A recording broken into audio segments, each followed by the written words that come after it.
السلام علیکم۔ پاکستان میں سچ بولنا اور صحافت کرنا دن بدن مشکل ہوتا جا رہا ہے۔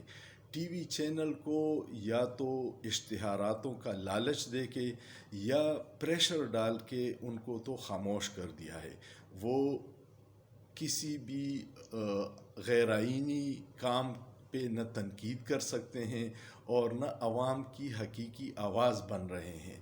ایسے میں صرف سوشل میڈیا ہی تھا جو عوام کی آواز بن رہا تھا اور حکمرانوں کے غیر قانونی اقدامات پہ لوگ اپنے دل کا بڑاس نکالتے تھے۔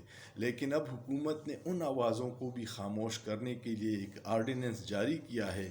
اس آرڈیننس کا نام ہے national cyber crime investigation agency. ایک نئی ایجنسی بنا دی ہے آرڈیننس کے ذریعے، جس کا نام ہے national cyber crime investigation agency, اور یہ پی کا قانون کے تحت کام کرے گی۔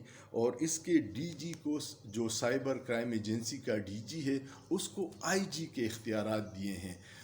آپ کو پتہ تھا پاکستان میں سوشل میڈیا نے الیکشن کے دوران جو انقلاب برپا کیا تھا اور جو غیر جمہوری قوتوں کے منصوبے تھے اس کو ناکام کیا تھا، اور الیکشن میں عوام نے اپنے حقیقی نمائندے چنے تھے۔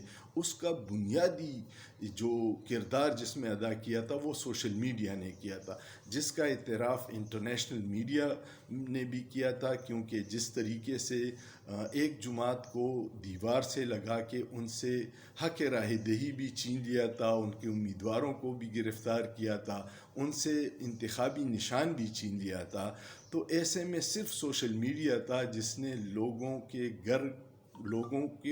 گھر گھر تک آواز پہنچائی تھی۔ اب اس پہ بھی پابندی لگانے کا فیصلہ ہوا ہے، کیونکہ حکمران ہمیشہ سچ سننے سے ڈرتے ہیں۔ ان کے کالے کرتوت پہ کوئی بات نہ کرے تو اللہ خیر کرے، کیونکہ جب گھٹن زیادہ بڑھ جاتی ہے اس کا ہمیشہ نقصان ہوتا ہے۔ خدا را عوام کو جینے دیجیے گا، ان کو آزادی سے سانس لینے دیجیے گا۔ یہ سارے محب وطن ہیں۔ عوام ہر اس بندے کے خلاف غصے کا اظہار کرتا ہے جو اس پیارے ملک پاکستان کے مفادات کو نقصان پہنچاتا ہے یا اس کے خزانے کے لوٹ مار میں ملوث ہوتا ہے۔ ابھی آپ نے دیکھ لیا گندم کا سکینڈل آیا ہے، ایسا بدترین سکینڈل کہ 300 ارب روپے کا گھوٹالہ کیا گیا ہے، اور کس کس کے جیب میں کتنے گئے ہیں سب جانتے ہیں، لیکن ڈر کے مارے خاموش ہے۔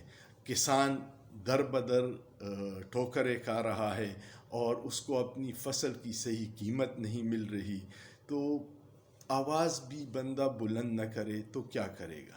آپ کا کیا خیال ہے؟ سوچئے، سوچنا جرم نہیں ہے۔